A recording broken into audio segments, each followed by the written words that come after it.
Glória a Deus. Glória a Deus. Meus irmãos, a paz do Senhor Jesus. Amém. Tudo bem com vocês? Quero externar minha gratidão a Deus pelo privilégio de estar com os irmãos no encerramento dessa festa maravilhosa, 13º ano, de aniversário desse ministério maravilhoso. Quero agradecer de coração ao pastor Marcos, por ter me dado essa honra de estar aqui com vocês. Esse ministério que Deus tem confirmado e alargado os limites, e vai continuar alargando em nome de Jesus. Quero louvar a Deus pela vida dos pastores desse ministério, pastores, pastoras, e muito bom estar aqui com os senhores. Deus continue abençoando os senhores de uma forma especial. Deus já desfecho dessa festa, tenho certeza que Deus já falou no seu coração, mas Ele ainda tem uma palavra para o nosso coração aqui hoje. Ontem nós falamos sobre a necessidade de estarmos vigilantes e apercebidos, porque Jesus está voltando para buscar a igreja dele, e falamos que faz parte dessa preparação nós temos a lamparina cheia de azeite, o azeite é símbolo do Espírito Santo. E Deus colocou no meu coração hoje, e eu queria conversar com vocês um pouquinho, consubstanciado na carta de Paulo aos Efésios, capítulo 5. Nós vamos ler no versículo 18, 19, 20, 21. Nós vamos tentar elucidar, tornar claro o que é ser cheio do Espírito Santo. Por que é tão urgente essa necessidade da gente ser cheio do Espírito Santo? A gente está dentro de uma temática sobre volta de Jesus, e é o Espírito Santo que vai me arrebatar para encontrar com Jesus nos ares e ser transformado para morar com Ele eternamente. A gente vai entender um pouquinho, Paulo, entre as balizas desse texto aqui. Paulo vai ensinar o que é ser cheio do Espírito Santo. Nós somos pentecostais e nós somos tendenciosos a conceituar o enchimento do Espírito Santo no que diz respeito ao estereótipo. Às vezes a gente é tendencioso a medir quem é cheio do Espírito Santo pela manifestação externa, e isso é um reducionismo. E nós vamos entender o que é ser cheio do Espírito Santo. O que eu não posso fazer que, se eu fizer, eu não vou ser cheio? E quais são os efeitos de uma vida cheia de Deus? E eu quero impulsionar pelo Espírito Santo, prosseguir de nós, para que até o final do culto Deus venha, já está rasgado os céus aqui, aleluia, mas Deus venha nos encher até transbordar, porque cheios do Espírito Santo esse ministério vai avançar muito mais do que já tem avançado. Deus já tem feito uma grande obra aqui, 13 anos, olha onde vocês chegaram, mas ainda tem muito mais para fazer, e vocês vão fazer isso cheios do Espírito Santo em nome de Jesus. Vamos no meu texto, vamos lá? Carta de Paulo aos Efésios, capítulo 5, versículo 19, 20 e 21. Os irmãos acharam, amém? Vai dizer assim, olha: e não vos embriagueis com vinho em que há contenda, mas enchei-vos do Espírito. Enchei-vos do quê? Cheios do Espírito, falando entre vós com salmos, hinos e cânticos espirituais, cantando e louvando ao Senhor no vosso coração, dando sempre graças por todas as coisas a Deus e Pai, em nome do nosso Senhor Jesus Cristo, sujeitando-vos uns aos outros no temor de Deus. Pode tomar o seu assento. Meus irmãos, queria sua atenção aqui. O texto que está em tela está em voga aqui. É Paulo ensinando com muita maestria o que de fato é ser cheio do Espírito Santo. A título de informação, Paulo ele funda a igreja na cidade de Éfeso, lá no capítulo 19 de Atos dos Apóstolos, debaixo de uma grande efusão do Espírito Santo. O Espírito Santo tinha sido derramado, a gente vai ver isso lá em Atos 2. Uma promessa que vinha de tempos bem remotos, né? Joel tinha profetizado: e depois derramarei o meu espírito sobre toda a carne, os filhos e as filhas profetizarão, os velhos sonharão, e os jovens terão visões. E essa promessa vai sendo ratificada no desfecho da historicidade bíblica. A gente vai ver Isaías ratificando essa promessa, Ezequiel ratificando essa promessa, Jesus vai ratificar essa promessa no capítulo 1 de Atos, né? Ele vai dizer para os discípulos para que eles ficassem em Jerusalém até que do alto eles fossem revestidos de poder, né? Jesus vai dizer para eles que eles receberiam poder ao descer sobre eles o Espírito Santo, né? E eles seriam testemunhas tanto em Jerusalém, Judéia, Samaria e até os confins da terra, né? E a gente, quando vai estudar, a gente percebe o contraste que é dos discípulos antes de receberem o Espírito Santo, né? Para depois que eles receberam o Espírito Santo. Depois que eles receberam, antes eles estão temerosos, trancafiados, em lugar fechado, porque os mesmos têm medo. Jesus tinha sido crucificado, né? E eles têm medo de ser pego. Depois que eles são cheios do Espírito Santo, eles vão ser presos porque não tem medo mais. São tomados de uma coragem, de uma intrepidez muito grande, né?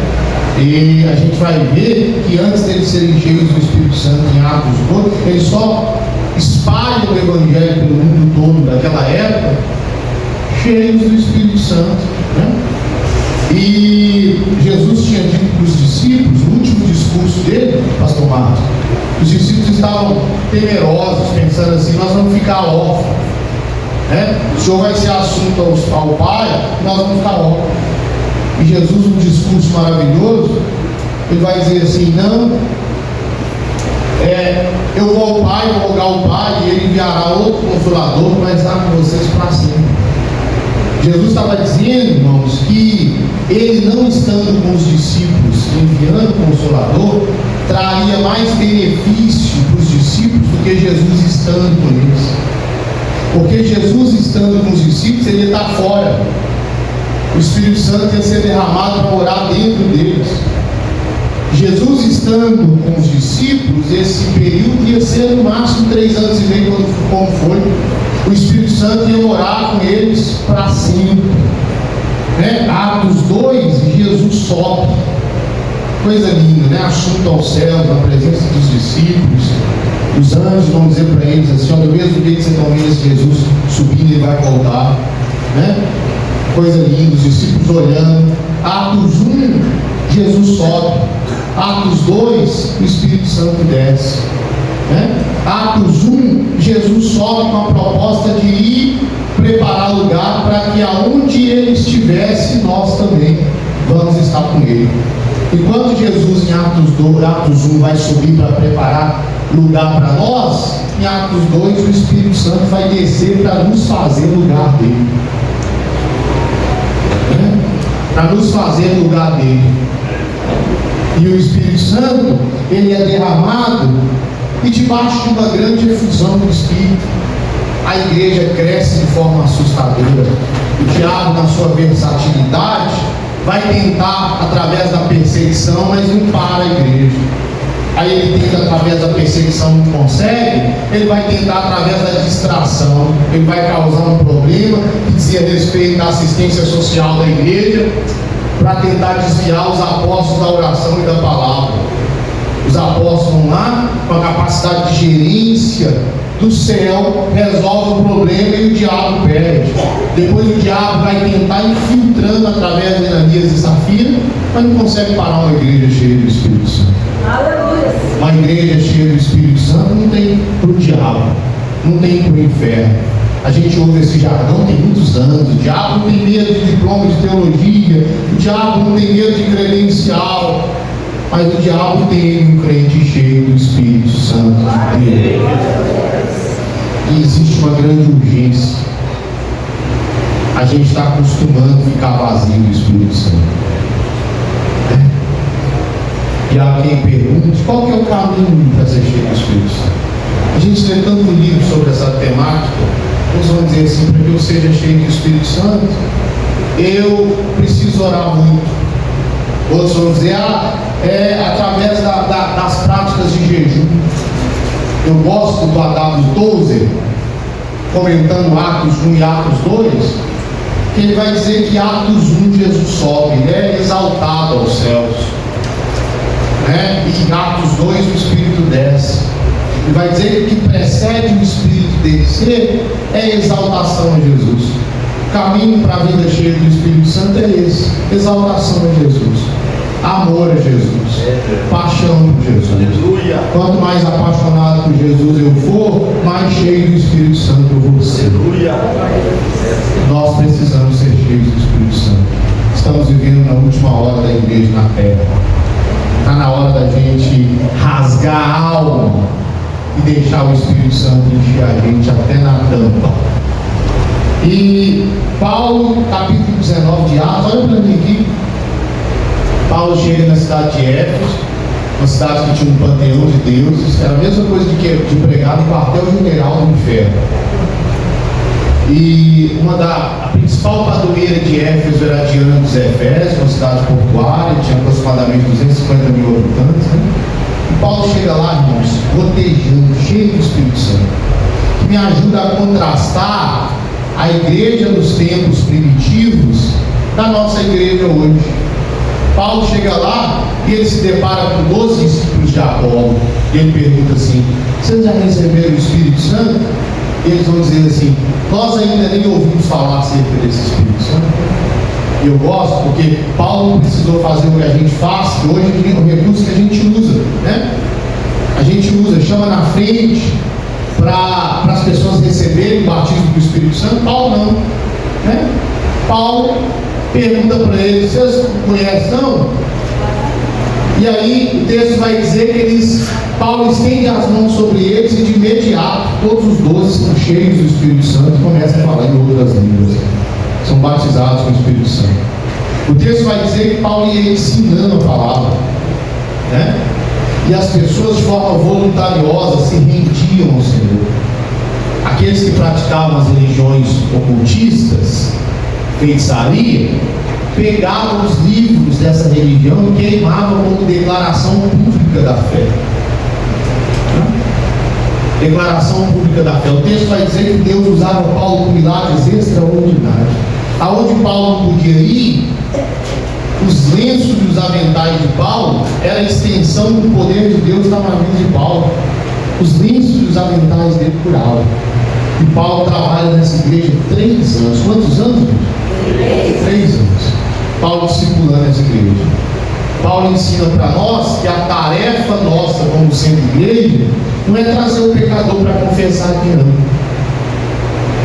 A gente tem um déficit, que às vezes a gente acha que o trabalho termina quando o pecador se rende aqui, quando na verdade o trabalho começa.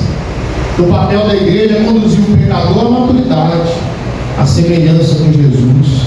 Paulo fica lá 3 anos trabalhando nessa igreja, né? Depois ele sai de lá, vai para vários lugares, e 2 anos depois que Paulo não estava mais sobre essa cidade que ele funda debaixo de uma grande efusão do Espírito, ele é noticiado de que a igreja não estava mais da maneira como ele tinha deixado.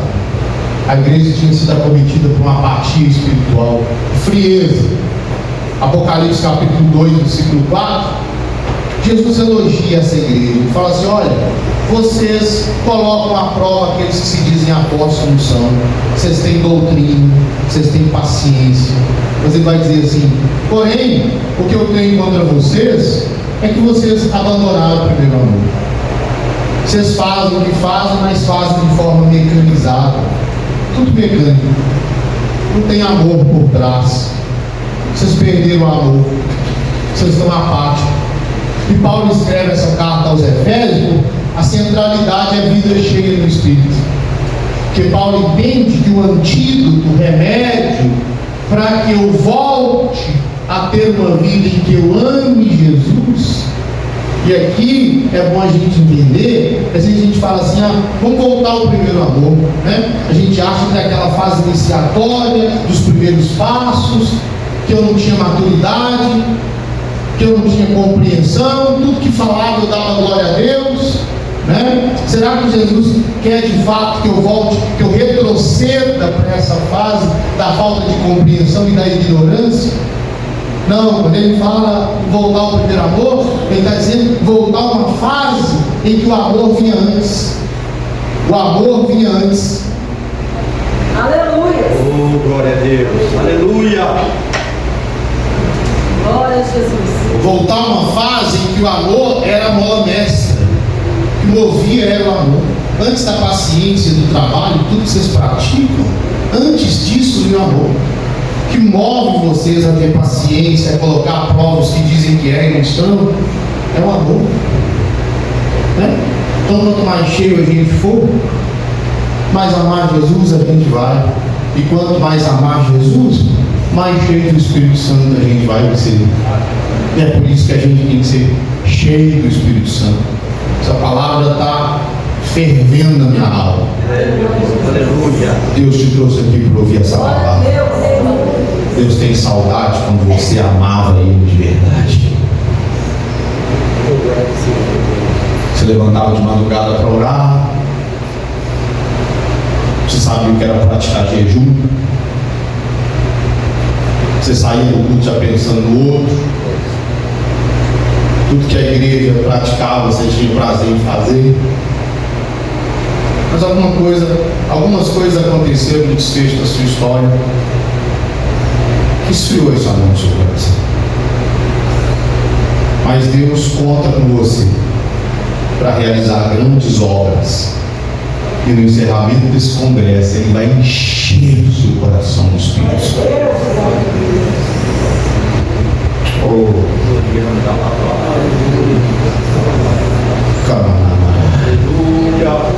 Estou sentindo uma graça de Deus aqui. Oh, glória. Glória. Glória. E aí no versículo 18 vai dizer assim: olha, não vos embriagueis com vinho que a contenda, mas enchei-vos do Espírito. Tem dois imperativos muito bem definidos, duas ordens estritamente claras aqui. A primeira a gente não tem dificuldade com ela, né? Não vos embriagueis. Para nós é muito claro que embriaguez é pecado. Não é assim? Muito claro. Muito bem definido para nós que embriaguez é pecado. Né? Agora a gente esquece que tem duas ordens. Quantas ordens? Do mesmo jeito que a embriaguez é pecado, que é o primeiro imperativo, a não observância do segundo imperativo também é pecado. Qual que é o segundo imperativo? O primeiro é: não vos embriagueis com vinho que a contenda. O segundo é: enchei-vos do Espírito. Do mesmo jeito que está embriagado é pecado, está vazio do Espírito também é pecado.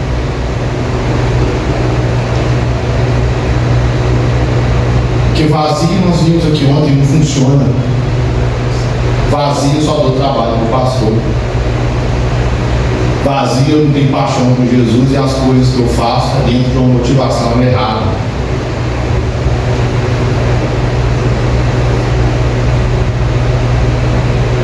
Então estar vazio é estar em pecado.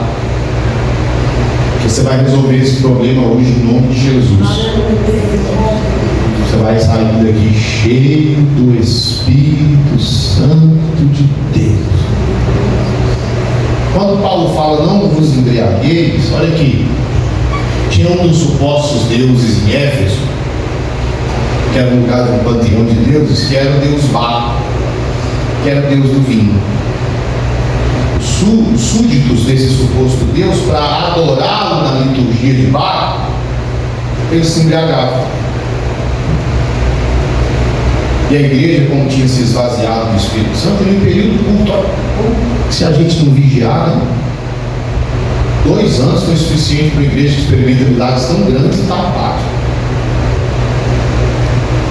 Um avivamento tão grande que Éfeso viveu e durou um período tão curto. E os avivamentos, eles são assim, eles passam. Se a gente não tomar cuidado, a gente esfria mesmo e fica apático. E para a igreja só para ser frequentador de culto. Passa a não ter utilidade nenhuma para o reino de Deus. Quando ele fala não vos embriagueis, é porque a igreja que estava vazia do Espírito Santo, que não tinha mais paixão, eles começam a imitar a liturgia que se adorava Baco. Começaram a entender que eles embriagando também estariam agradando Deus nosso, que é o Deus verdadeiro. E isso é que acontece quando eu me esvazio do Espírito. Quando eu estou vazio do Espírito, eu tenho a necessidade de me encher de qualquer outra coisa. É cíclico, é linear. E o problema é que é um ciclo interminável. Eu vou tentando preencher o vazio do Espírito Santo com outras coisas, mas eu nunca vou conseguir. Agora, quando eu estou cheio do Espírito, não tem lugar para nada. Vou falar mais uma vez, você entendeu? Quando eu estou cheio do Espírito Santo, não tem lugar para nada. Porque o prazer do Espírito Santo é incomparável. Não tem cigarro de maconha que dá prazer maior do que o prazer do Espírito Santo. Não tem prazer em bebida, em sexo, não tem nada. Porque o Espírito Santo traz essa alegria que é ultra circunstancial. Aleluia. Traz uma alegria que é inexplicável. Olha as bem-aventuranças de Mateus 5. Parece ambiguidade. Feliz é quem é perseguido, feliz é o que chora, feliz é o manso. Porque o prazer do crente é advindo do Espírito Santo, é fruto do Espírito. A alegria do crente não é encontrado, não está no fora, não. A alegria do crente é no intra.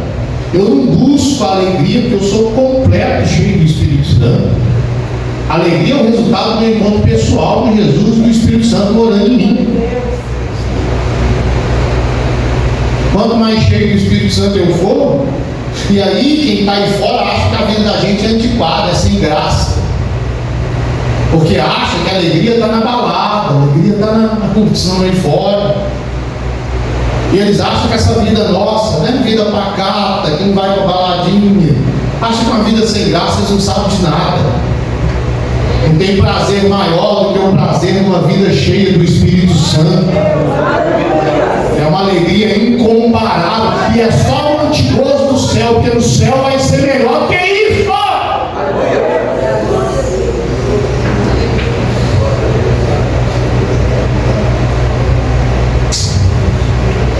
Aleluia, Jesus. Glória a Deus. Glória a Deus. Oh, Jesus maravilhoso. Então, quando eu me esvazio do Espírito Santo, eu vou ter necessidade de me encher de qualquer outra coisa. Aí eu começo a ser moldável, o mundo começa a me moldar, eu começo a imitar o que tem lá fora. É igual quando você com essa igreja vazia, começou a imitar a liturgia que se adorava o suposto Deus Baco. É só o crente começar a ficar vazio do Espírito Santo e começa a fazer gracinha. Começa a querer trazer a porcariada do mundo tudo para a vida dele. Ele tem a necessidade de preenchimento. É só ele começar vazio que ele começa a andar no fluxo, fazer o que todo mundo faz.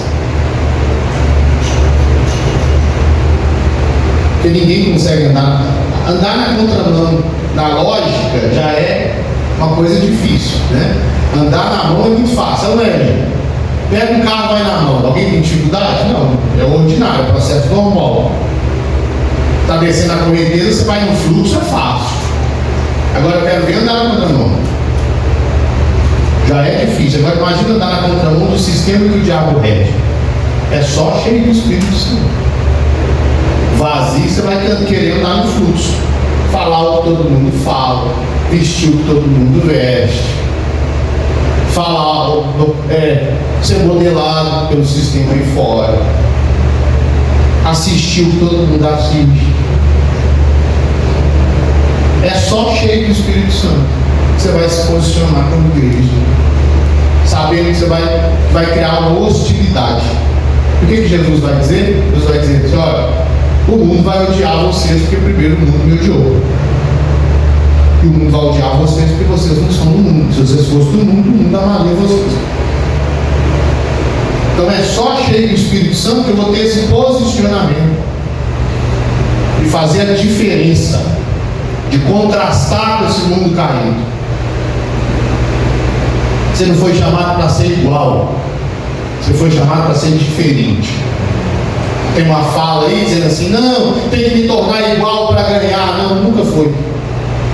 Quanto mais diferente eu for, mais atraente eu vou ser. O segredo está no contraste.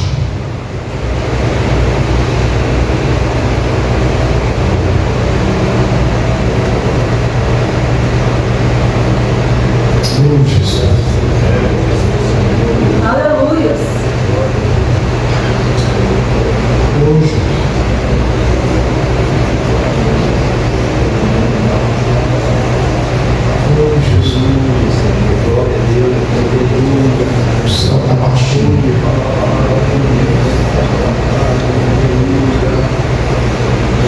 Quando ele fala não vos embriagueis, a embriaguez é um tipo de pecado em nós. Qual que tem sido? A gente tem dificuldade com essa palavra pecado, né? Principalmente no tempo que a gente está vivendo. As pessoas não querem ouvir esse tipo de coisa, não.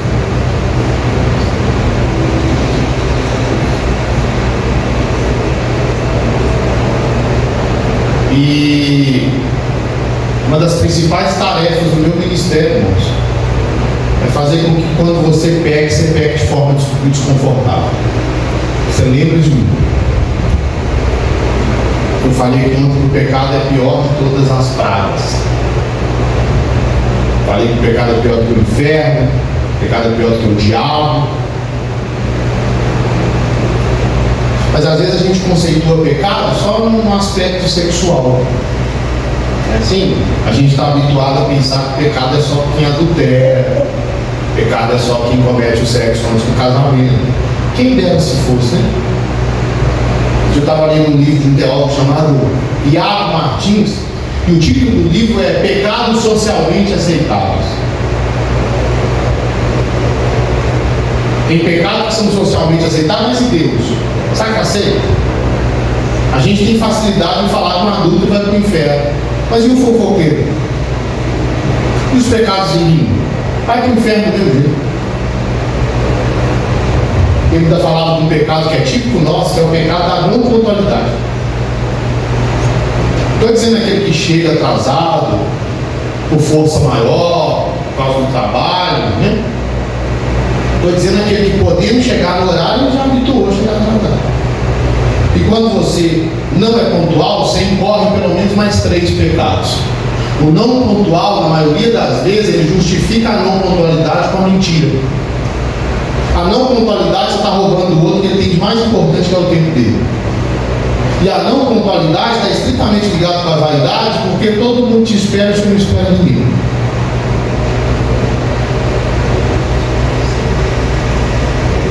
A avareza é pecado. Essa vaidade exacerbada, essa necessidade de aparecer que a gente tem. O orgulho é o pecado carro-chefe.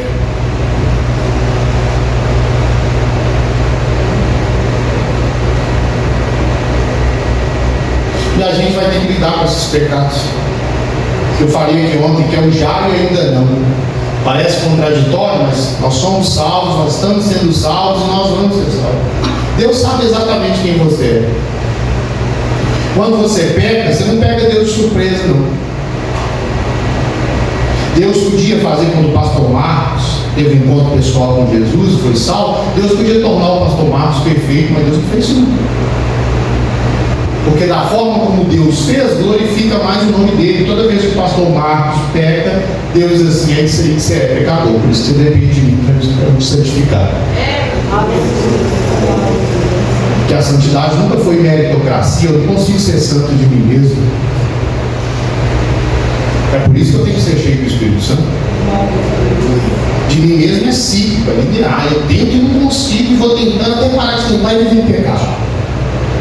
Mas quando eu sou cheio do Espírito Santo, o Espírito Santo me conduz para os meios da graça. O principal deles é a palavra. E aí eu sou santificado pela graça.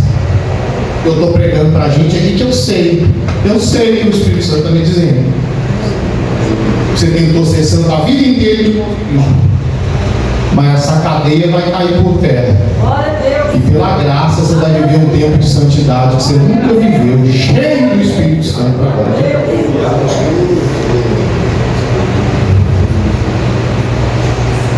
Irmão.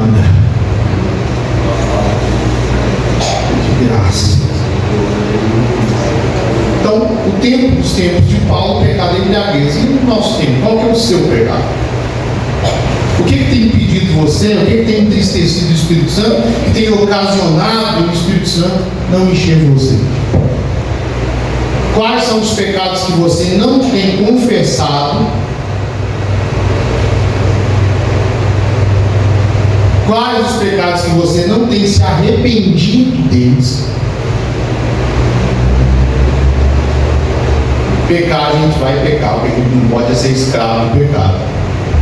O pecado não pode ser recorrente, o pecado na vida do crente tem que ser acidental. Se a gente pecar, a gente sabe que a gente tem um advogado perante Deus, Jesus Cristo, que a gente tem que se arrepender. E o arrependimento, ele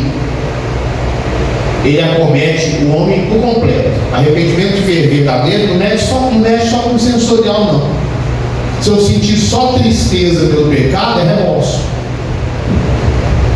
O verdadeiro arrependimento mexe com o intelecto, me faz entender que o pecado é um insulto contra Deus. E também o verdadeiro arrependimento mexe com a minha volição, com a minha vontade, me volta para Deus.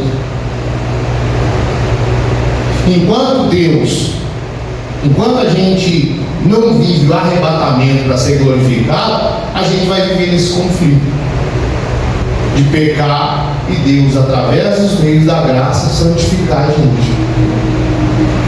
Porque se eu insistir em viver em pecado, o texto é claro. Paulo está dizendo assim: o que eu não posso fazer, que se eu fizer eu não vou ser cheio? Nos tempos de Paulo era embriaguez. E o seu hoje?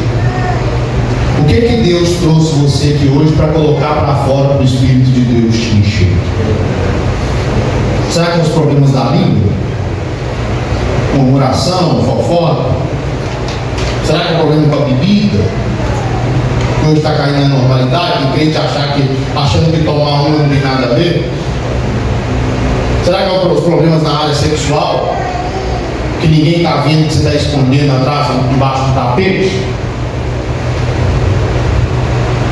Deus podia deixar você caminhando para o inferno, mas Ele te ama tanto que Ele te trouxe para um encerramento de congresso, para um acerto de contas. Está na hora de colocar o pecado para fora, para o Espírito de Deus encher a sua vida, e você viver uma vida superlativa para a glória de Deus. Oh, massa. Glória. Aí vem o 19, sentindo uma graça aqui. Você está sentindo aí, tá? Aí vem o versículo 19, falando entre vós com salmos, hinos e cantos espirituais, cantando e louvando o Senhor do vosso coração. Está vendo como é que a adoração, ela decorre do enchimento do Espírito Santo? É por isso que você nunca vai ver um crente vazio conseguir adorar. Primeiro você é cheio, para depois ter adoração nos seus lábios. Vamos lá. Depois ter salmos, ter louvor, e é de todo o coração. Porque vazio você não consegue fazer aquilo ali, não. Porque a adoração é uma prática espiritual. É por isso que o crente vazio não adianta você tentar coagir ele para adorar, né? A gente é pregador, é animadinho, a gente gosta de levantar a mão, adora, é assim. Mas se estiver vazio, vai não. Pode até ter performance, levantar a mão, mas vai estar só um teatro. Olha Jesus dialogando com a mulher samaritana, né? A mesma está preocupada, qual é o lugar de adorar? Será que é Jerusalém ou Gerizim? Jesus falou: você não entendeu nada. A hora é chegada e a hora é agora. Que os verdadeiros adoradores vão adorar em Espírito. Ninguém adora não estando cheio do Espírito.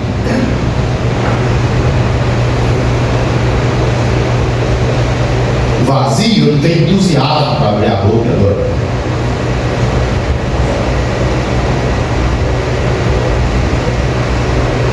E não adianta mandar adorar, porque se adorar, vai adorar da boca para fora. Porque se eu sou cheio, o Espírito me impulsiona a adorar, sem ninguém mandar eu adorar.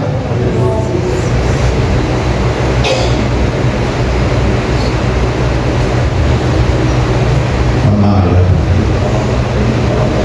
estou sentindo uma graça aqui.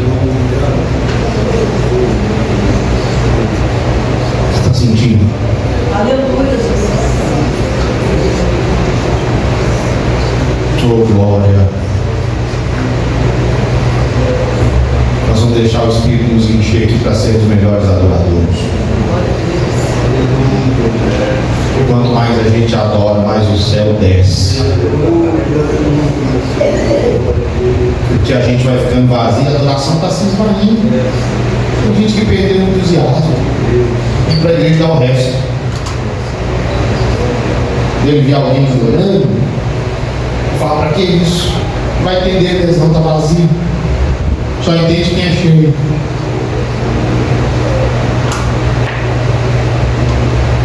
Quem não é espiritual não vai entender as coisas do Espírito, não. Vai sempre achar que é um exagero.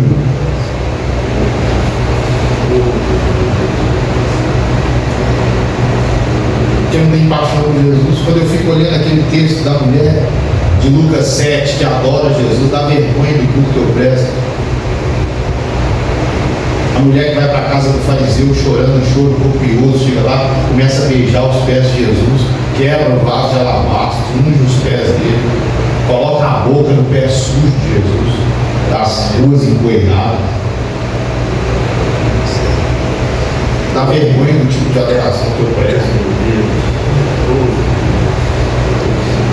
Eu acho bonito vir para a igreja e não abrir a boca para dar uma glória a Deus.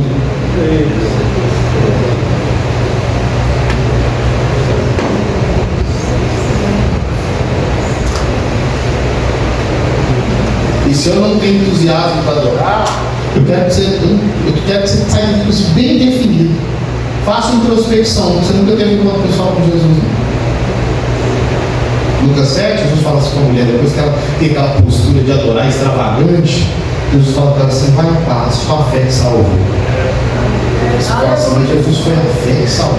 E as coisas que ela fez? O choro copioso, soltou o cabelo, enxugou o cabelo, enxugou o pé com o cabelo, beijou, foi isso que salvou? Não foi, não. Salvou foi a fé.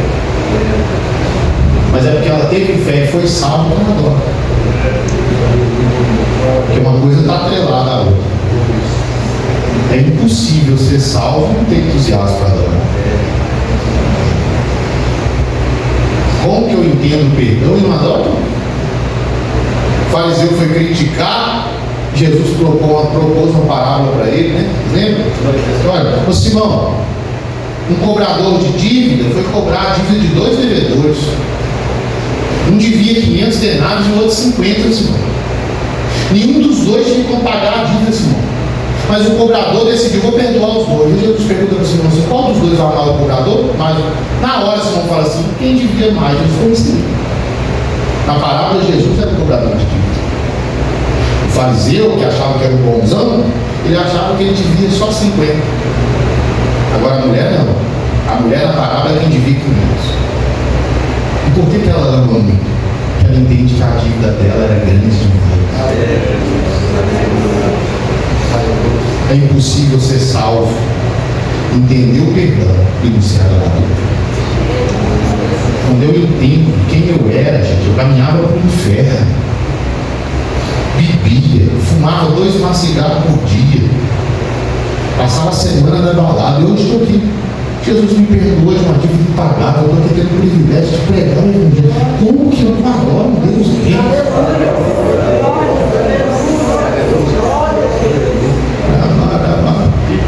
Quase todos os meus amigos no mundo morreram, matados. Uns viraram homicidas.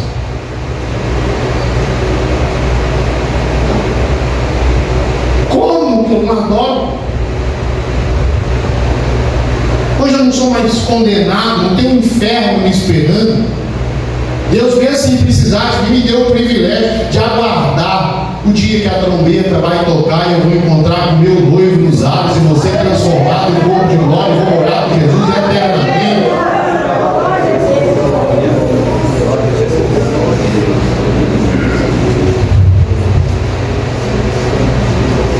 Vou querer o que mais desse Jesus?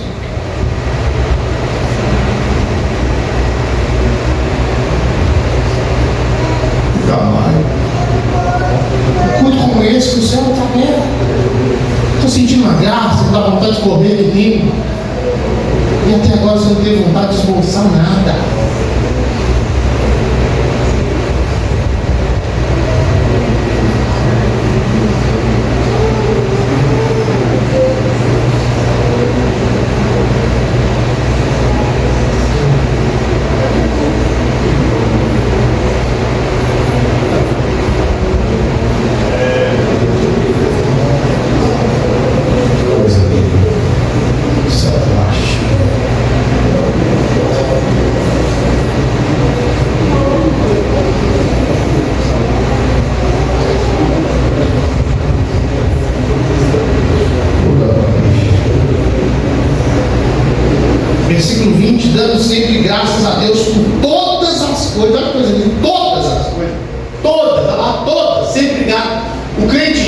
Espírito Santo ele é grato.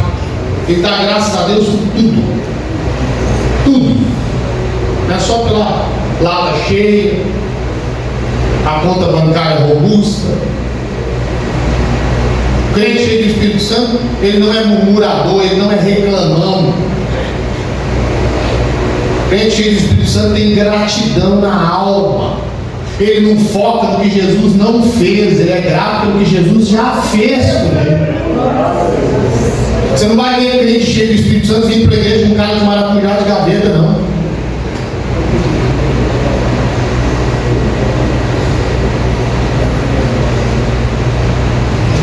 Ele vem com um sorriso estampado no rosto. Ele não foca nas dificuldades que a igreja tem nesses 13 anos, mas ele foca no que Jesus fez nesse período todo. Quantas pessoas salvas, curadas, transformadas, batizadas com o Espírito Santo. Que motivo de celebração. Que Jesus glorioso é esse. Tem problema? Tem. Todo lugar tem. Mas o nosso Jesus é maior.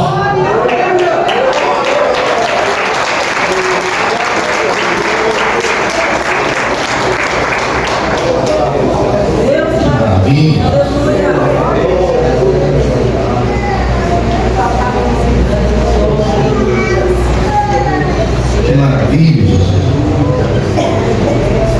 Que maravilha. Aí vem o 19, vai dizer assim, olha, 20, dando 21, sujeitando-vos uns aos outros. Isso aqui é difícil, né?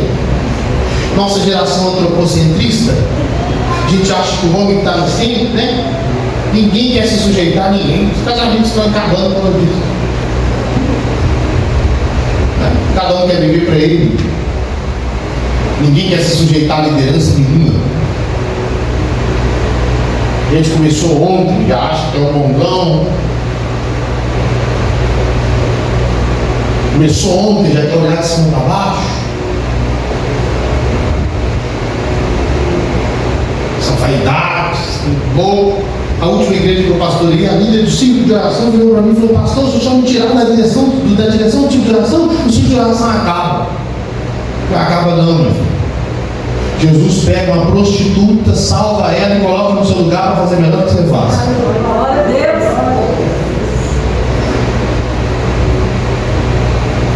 Eu só vou conseguir me sujeitar cheio do Espírito Santo.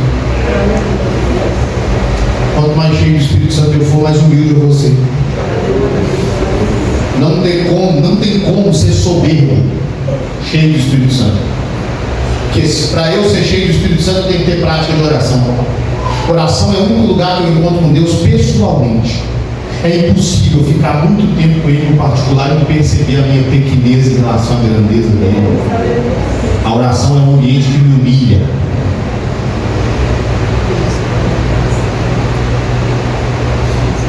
Por isso que a gente percebe que o termômetro, a gente vive um período de frieza espiritual. Porque um dos pecados que tem estragado, tem vindo assim de forma sorrateira, é o orgulho. Geração de crista alta, insubordinada.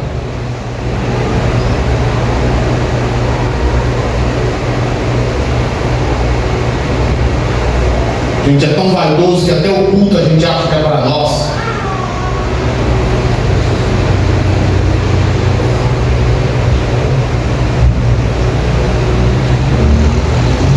Quando Paulo fala enchei-vos,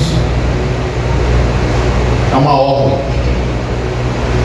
O verbo está no presente, no grego remete para a ideia de uma ação contínua. Não existe ser cheio hoje e estar vazio amanhã, não.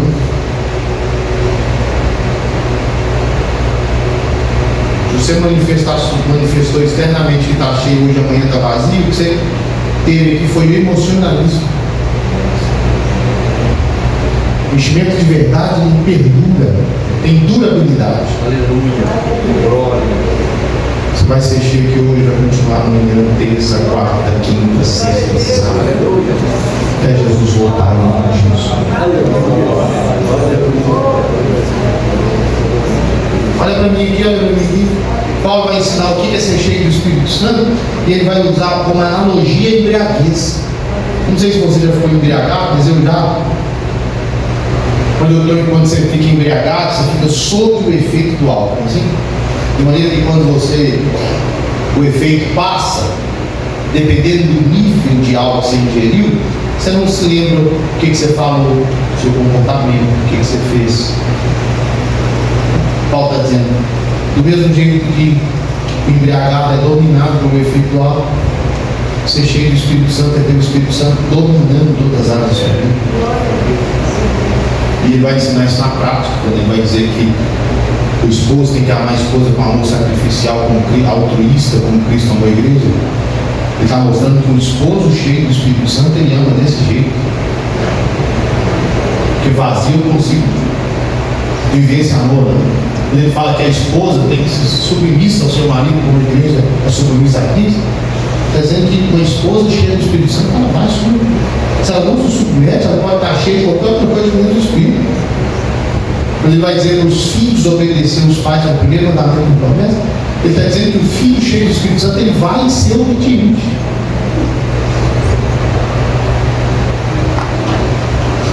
Se você não obedece seu pai, você não é cheio do Espírito Santo. Porque ser cheio do Espírito Santo é o Espírito controlando todas as áreas da sua vida. Desde controlar o que você vai falar, controlar a sua indumentária, o que você vai vestir, controlar o seu comportamento. E é por isso que você fica mais parecido com Jesus. Está vendo que não tem a ver com tanto que eu tenho no Espírito? Tem a ver com tanto que o Espírito tem de mim?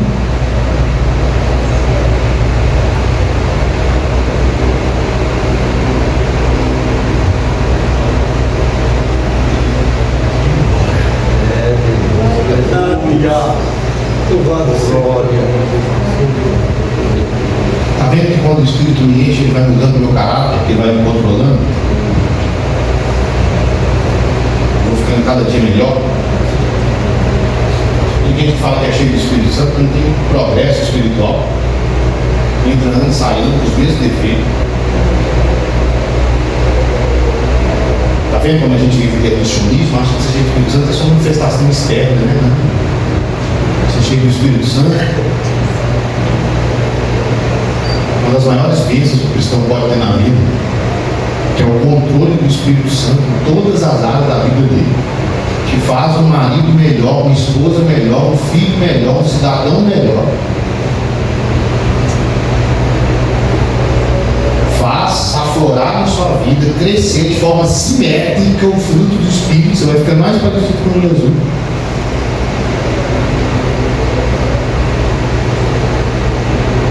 E a gente achou há muito tempo que ser cheio do Espírito Santo tinha a ver exatamente com o barulho, com a manifestação externa.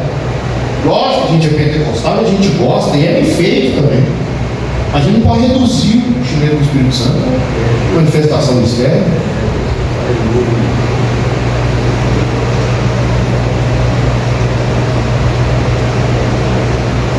Você não precisa de ser bom de português, né? Você entender que o verbo está no plural. Cheios. Remete para a ideia de que Deus quer encher todo mundo. Olha para mim. Você só vai ficar vazio de hoje se você quiser. É só se tiver pecado não confessar. Que aí entristece o Espírito Santo e vai ser cheio mesmo. Não precisa dar pena. A vontade de Deus sempre foi encher a vontade, os dons, né? Cumprindo os pequenos Pentecostes, estavam todos reunidos no mesmo lugar. E de repente, eu gosto desse de repente, que remete para a ideia, aquele momento que a gente está esperando, de repente veio do céu um som, como de um vento, forte, impetuoso, Aleluia! e encheu só um? Não, encheu toda a casa onde eles estavam assentados. E línguas foram repartidas com que de fogo. E de novo vai dizer, e todos foram cheios do Espírito Santo. Todos. Não é uma promessa restrita só ao ministério, só à liderança. Todos. Crianças.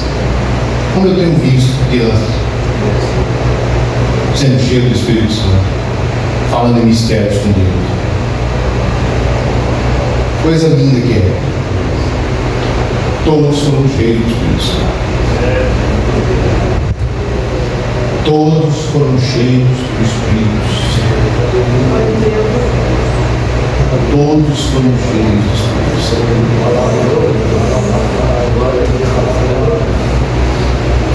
Todos foram cheios do Espírito Santo. Todos foram cheios do Espírito Santo.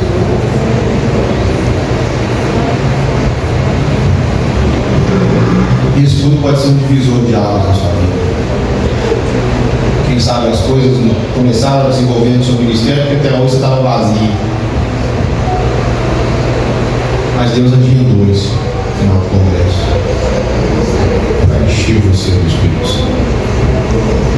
Eu acredito em gente aqui que vai ser cheio do Espírito Santo que não estava conseguindo vencer o pecado. E a partir de hoje vai viver uma vida de santidade que nunca viveu.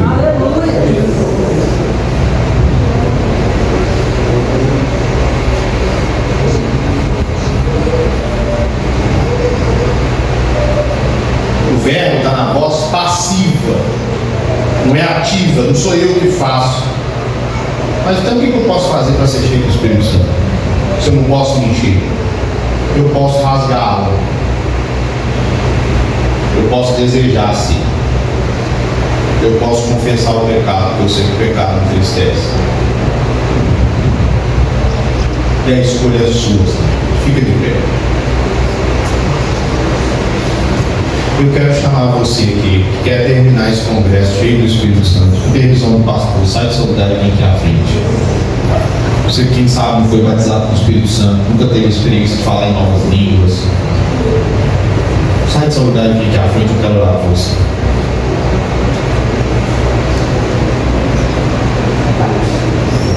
Coisa linda. O céu está baixinho. Não é o meu grito, não é o meu pulo, é o poder da palavra. Tem uma graça de Deus aqui tão debaixo. O céu está baixinho.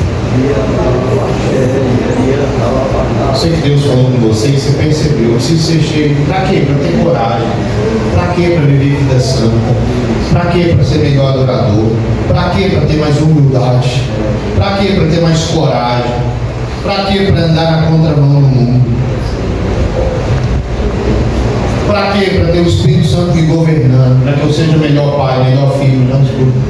Quem deseja isso? Sai do seu lugar e fique à frente.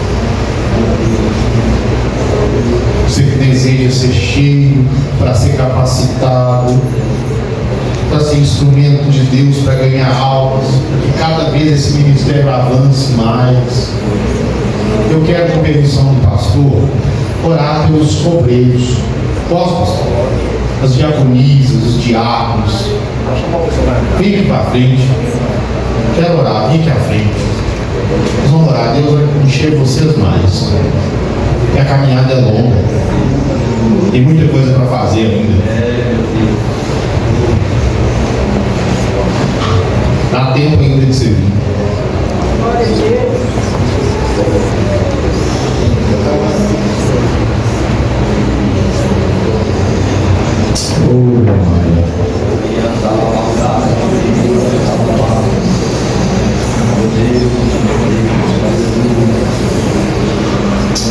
Os jovens também, nem vocês?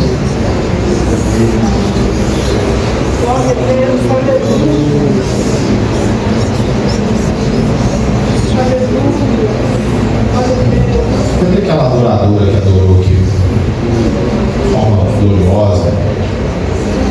Queria pedir por gentileza, se puder, a irmã que adorou antes da palavra, você vai curvar a sua cabeça. Você vai esquecer de tudo lá fora. O que você vai pedir agora? Para ser cheio do Espírito Santo. Eu já ouço um som como de um mundo. Nós vamos terminar esse congresso de baixo. Agora, Deus. Deus vai começar a mover o seu coração. Já tem gente chorando. O choro não é choro de problema, não. É choro do Espírito Santo enchendo.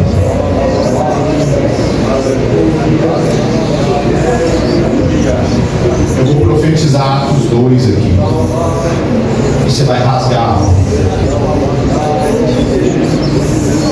Você vai rasgar a alma. Vamos fazer um negócio? Vamos pro fogo espalha? Só um pouquinho. Escolhe alguém do seu lado aí, casal, irmão, irmã, segura na mão dele. Fogo espalha.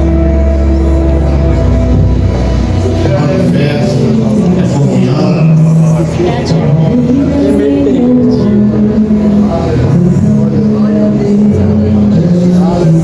Só vai soltar o dedo quando você vê que ele está cheio.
tudo cansa, o fardo é pesado, os prazeres passam rápido, daqui a pouco dá os mesmos problemas e a carga é pesada. Jesus quer transformar a sua história de forma radical.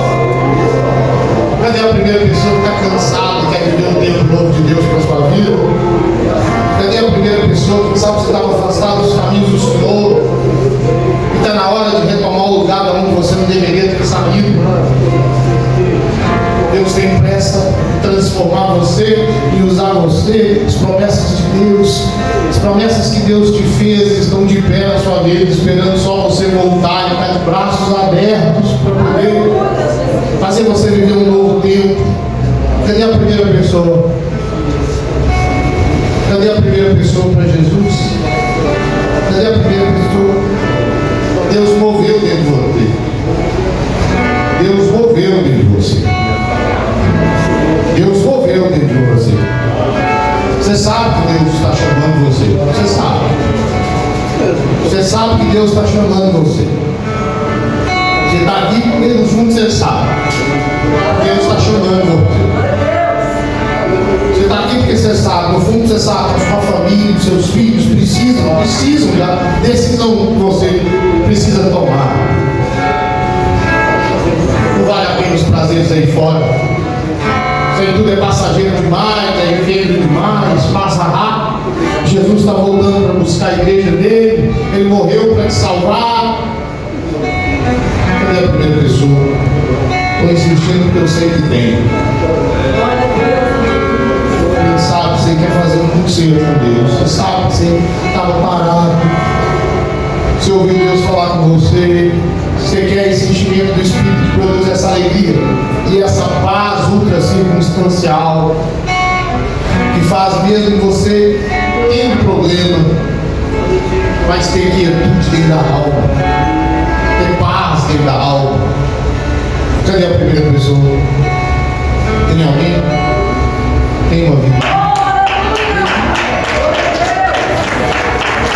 Tem festa no céu.